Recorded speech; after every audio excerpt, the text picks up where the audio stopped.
नमस्कार दोस्तों, स्वागत है आप सभी का संतोष विजय चैनल में। आज मैं आप सभी को एक बहुत ही सुंदर ज्ञानवर्धक कहानी सुनाने जा रही हूँ।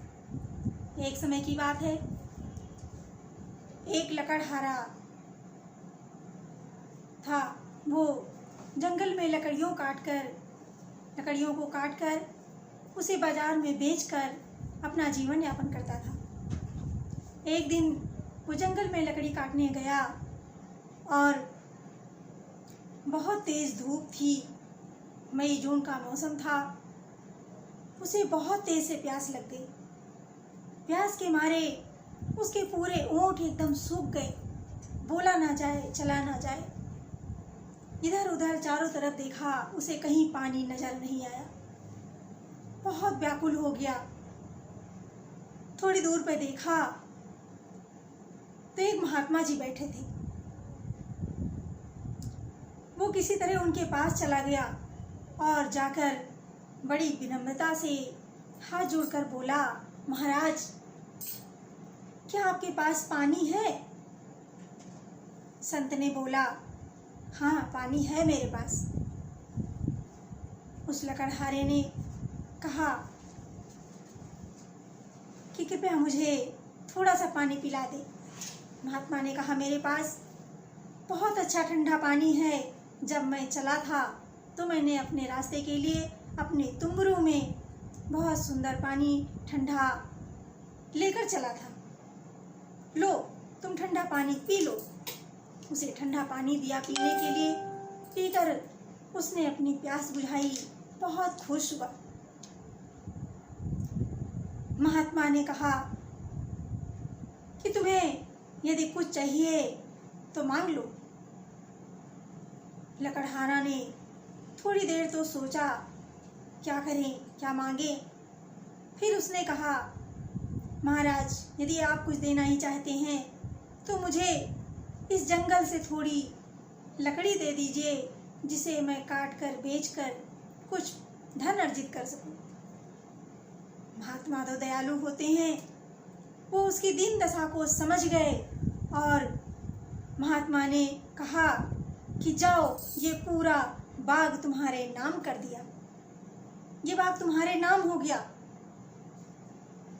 और इसमें बहुत सुंदर अच्छे अच्छे चंदन के वृक्ष हैं। तुम उन्हें अपनी इच्छा अनुसार काट कर बेच कर जैसा जो भी उचित समझ में आए वैसा कर सकते हो। ये चंदन की लकड़ियाँ बहुत ही खुशबूदार, बहुत अच्छी होती हैं। लोग इन्हें अंतिम संस्कार के लिए भी ले जाते हैं। बहुत महंगी बिकती हैं। लकड़हारा बहुत ही खुश हो गया और जाकर के जब जंगल में देखा तो बहुत सारे चंदन के सुंदर सुंदर वृक्ष, शीतल छाया देखकर आनंदित हो गया। अब प्रतिदिन उसमें से कुछ लकड़ियां काटता और काट करके जंगल से लाता, फिर उसे जला करके उसका कोयला बनाता और उसे फिर बाजार में बेचने जाता। प्रतिदिन की दिनचर्या है उसकी, काट कर लकड़ियों को जलाकर फिर उसे कोयला बनाकर बाजार में बेचना। ऐसे ही करने लगा। ऐसे धीरे धीरे करते करते जंगल के जितने भी पेड़ थे सारे उसने काट कर जलाकर कोयला बनाकर बेच दिए। एक दिन अंत में बहुत इतनी थोड़ी सी लकड़ी बची। उसने सोचा, अब इतने को क्या जलाएं, लाओ इसको ऐसे ही बाजार में बेच दें। वो लेकर के बाजार में बेचने चला गया और जब बाजार में बेचने के लिए बैठा, एक ग्राहक आए और उन्होंने देखा, अरे ये तो बड़े सुंदर चंदन की लकड़ी है। उस ग्राहक ने कहा, अरे भाई, इस लकड़ी के क्या लोगे, मूल्य बताओ इसका। लकड़हारे ने सोचा कि रोज तो मुझे 1 रुपए 2 रुपए ही मिलते हैं। उस समय में 1-2 रुपए ही बहुत होते थे। किसी दिन मुझे अठन्नी मिलती है, किसी दिन 1 रुपए, किसी दिन 2 रुपए। उसने कहा, साहब, आपकी जो मर्जी दे दो। उस ग्राहक ने 500 रुपए का नोट निकाला और कहा कि ये लीजिए और इतने में मुझे सारी लकड़ियां दे दीजिए। लकड़हारा तो आश्चर्यचकित रह गया। अरे, मैं तो रोज इतने सारे कोयले बेचता हूँ, मुझे 1-2 रुपए मिलते हैं, ये इतनी थोड़ी सी लकड़ी के लिए 500 रुपए। ग्राहक ने सोचा लगता है पैसे कम हैं, इसलिए देना नहीं चाहता। अच्छा लो, 1000 रुपए ले लो और ये मुझे सारी लकड़ियां दे दो। लकड़हारे ने 1000 रुपए में सारी लकड़ी बेच दी, ग्राहक को दे दिया। जब वो लेकर चला गया, लकड़हारा तो इतना पछता रहा था, इतना सोच रहा था कि हाय, मैंने ये क्या कर डाला। इतने अमूल्य, इतने सुंदर कीमती चंदन के वृक्ष को मैंने कोयला बनाकर और इतने सस्ते में बेच डाला। इतने दिनों में मैंने तो सारे चंदन के वृक्ष बेच डाले, इतने के तो मुझे बहुत पैसे मिल जाते, इसकी बहुत कीमत थी। वो जाकर के उस महात्मा के पास चला गया और जाकर के उनके चरणों में प्रणाम करके रोने लगा। महाराज, मुझसे बहुत बड़ी भूल हो गई। जब महात्मा ने देखा, महात्मा ने समझाया,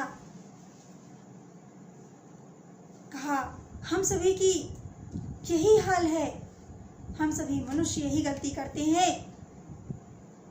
जितना अनमोल ये हमारा मनुष्य शरीर मिला हुआ है, ये अनमोल सांसें मिली हुई हैं, हम इसकी कीमत को समझते नहीं और इसे बर्बाद कर डालते हैं। एक एक सांस हमारी कितनी कीमती है और उस सांस को हम अनावश्यक चीजों में खर्च कर डालते हैं। लोगों से बातें करने में, सांसारिक प्रपंच में। ये हमारा शरीर ही चंदन का वृक्ष है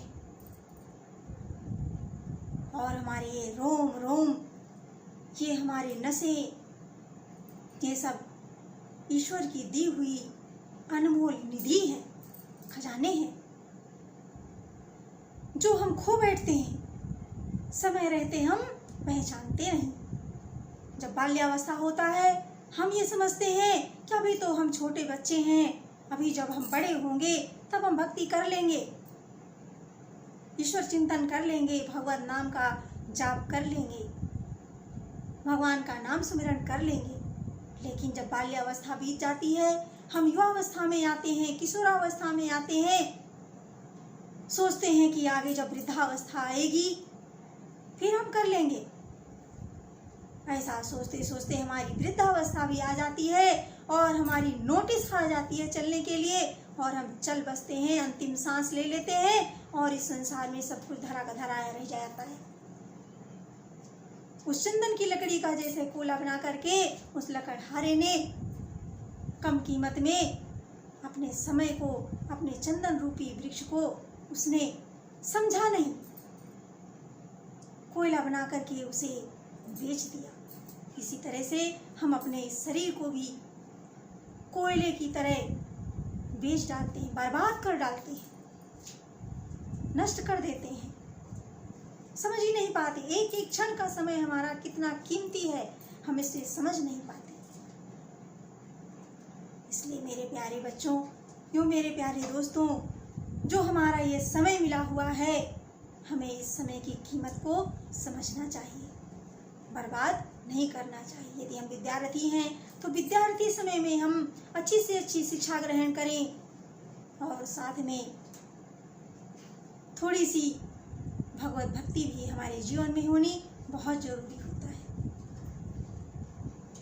इसलिए हमेशा काम करते रहो, नाम जपते रहो, ईश्वर चिंतन करते रहो।